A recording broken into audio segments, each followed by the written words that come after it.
I think the person of Admiral Horthy is extremely important because both he personally presided over the period of most massive carnage of Hungarian Jews. If you think about the sort of drama, you know, people might say, well, the period of the Arrow Cross where Hungarian non-Jews were like murdering Jews in the street, literally on the banks of the Danube, pushing them in.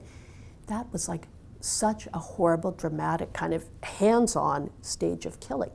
But the number of Jews who were killed in that stage was very small compared to the massive, massive hundreds of thousands of Jews sent to Auschwitz and murdered there during the period under Horthy.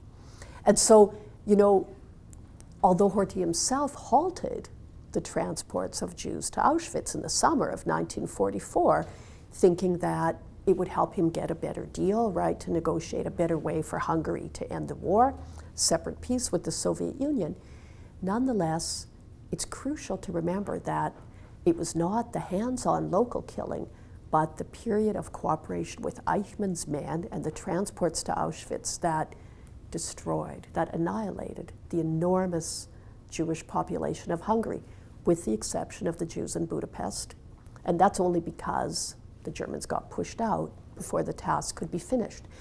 So thinking about this issue of Horthy, I realized it's actually quite typical of how the Nazi system functioned in many places.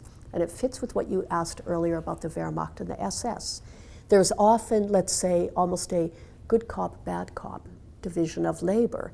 And in fact, they reinforce each other and allow for a certain kind of deniability, right? So you have like Horthy, the respectable face of Hungarians who had no choice, who were only doing their best.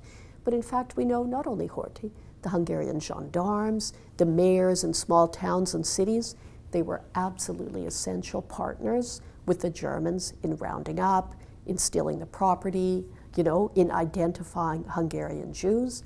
But those afterwards could be sort of the respectable face, and the thugs of the Arrow Cross could be the extreme, like the SS and the Wehrmacht, like Hitler, the elected politician, and the stormtroopers in 1933.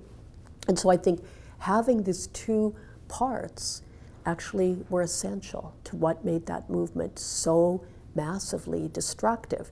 The respectable face that people could say, oh, you know, he's doing his best, he had no choice, he halted the deportations, and the on-the-ground, you know, thugs. You need both to make that level of destruction.